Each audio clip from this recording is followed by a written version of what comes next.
Parlons-nous des différents vocables que porte la très Sainte Vierge Marie. Chaque pays a choisi de donner un vocable à la très Sainte Vierge dépend des grâces et des bénédictions qu'ils ont reçues ou qu'il a reçues. Et si vous entendez différentes qualités de noms, de vocables, de titres qu'on accorde à la très Sainte Vierge. Cependant, l'Église reconnaît 3 seulement d'entre ces vocables. Je parle de l'Église universelle. C'est Notre-Dame de Lourdes, Notre-Dame de Fatima, Notre-Dame de la Guadeloupe. Voilà les 3 officiellement que reconnaît l'Église universelle. Cependant, les églises locales ont le droit de reconnaître en leur discrétion des vocables que l'on accorde à la très Sainte Vierge.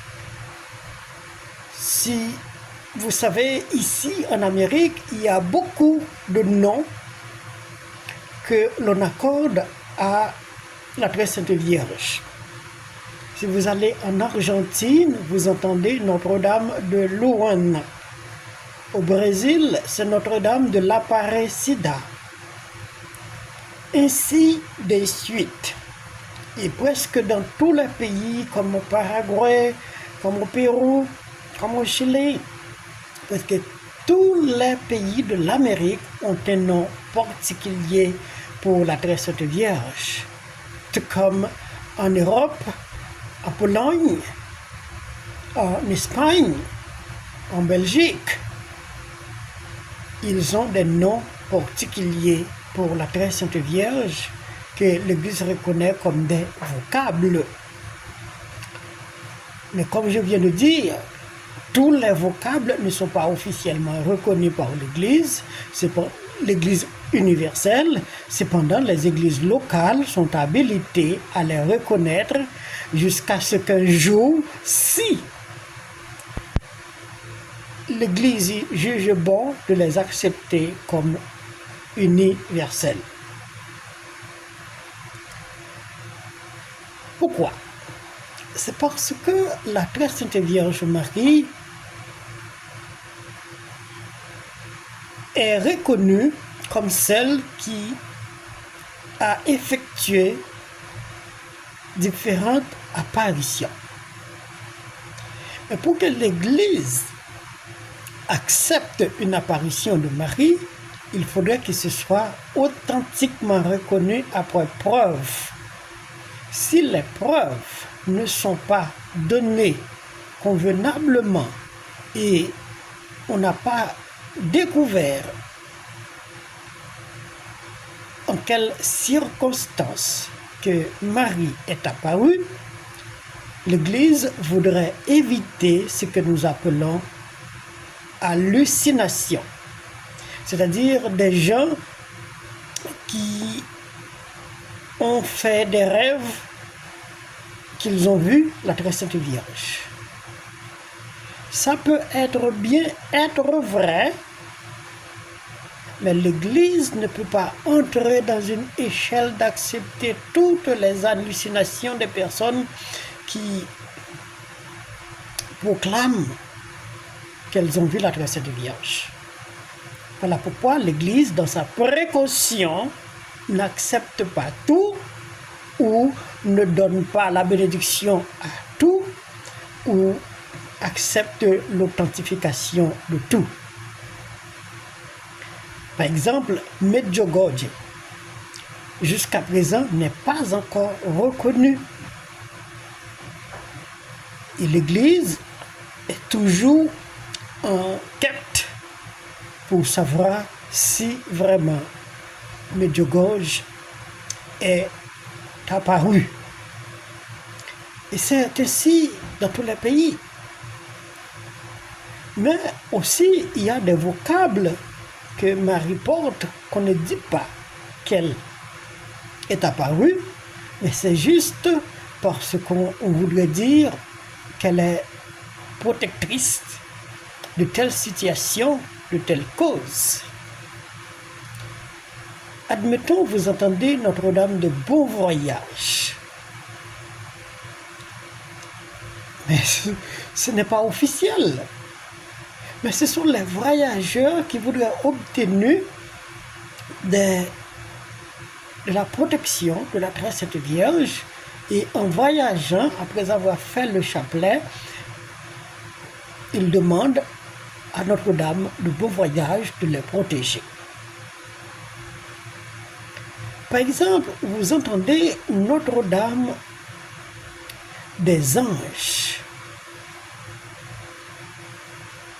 Mais Notre-Dame des Anges, est-ce que les anges avaient besoin de Notre-Dame, ou lequel ou laquelle a besoin de l'un ou de l'autre?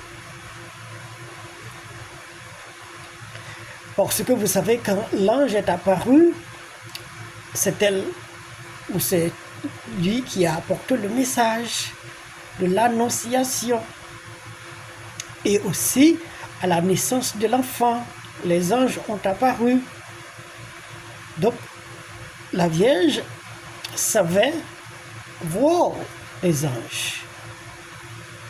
Mais quand on dit par exemple Notre-Dame des Anges, comme la ville de Los Angeles, on voudrait dire Nostra Señora de Los Angeles,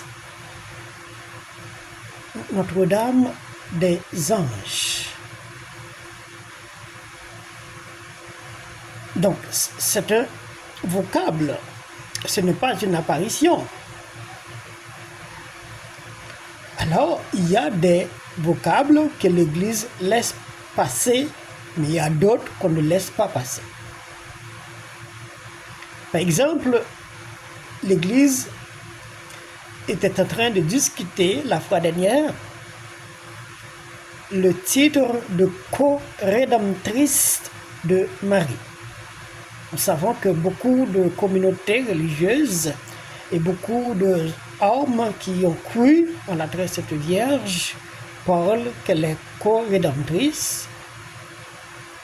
L'Église, la dernière fois, a dit que ce n'est pas officiellement que l'Église emploie ce titre à la Très Sainte Vierge Marie.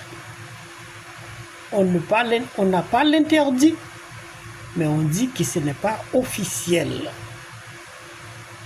Donc, si quelqu'un veut continuer à dire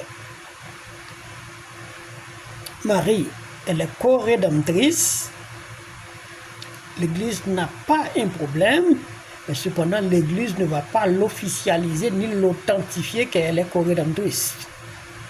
Donc voilà, c'est toutes les précautions qu'on a prises pour que quand les gens disent quelque chose, que cela ne fait pas flamme ou ne fait pas étincelle dans d'autres églises.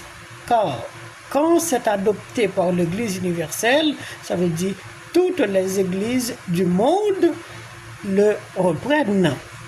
Mais si c'est une église locale qui le proclame, il le proclame pour cette église.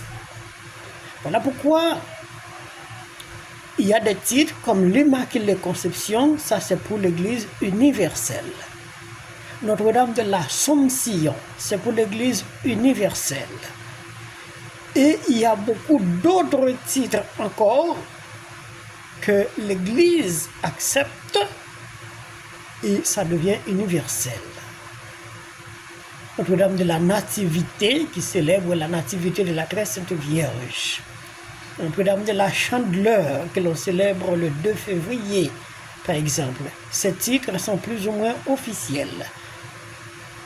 Mais d'autres titres ne sont pas parce que ça concerne l'Église locale et l'Église universelle ne veut pas s'entremêler dans ces genres de titres que l'on n'a pas trouvé déjà l'authentification de l'apparition ou l'authentification de la raison pour que l'on donne ce titre ou pour que l'on attribue ce titre à la très Sainte Vierge Marie, même si elle est où elle a sa place dans l'Église. L'Église le reconnaît, l'Église la vénère, l'Église la chérit et l'Église accepte la très Sainte Vierge Marie comme mère du Christ, mère du Rédempteur, mère de l'Église.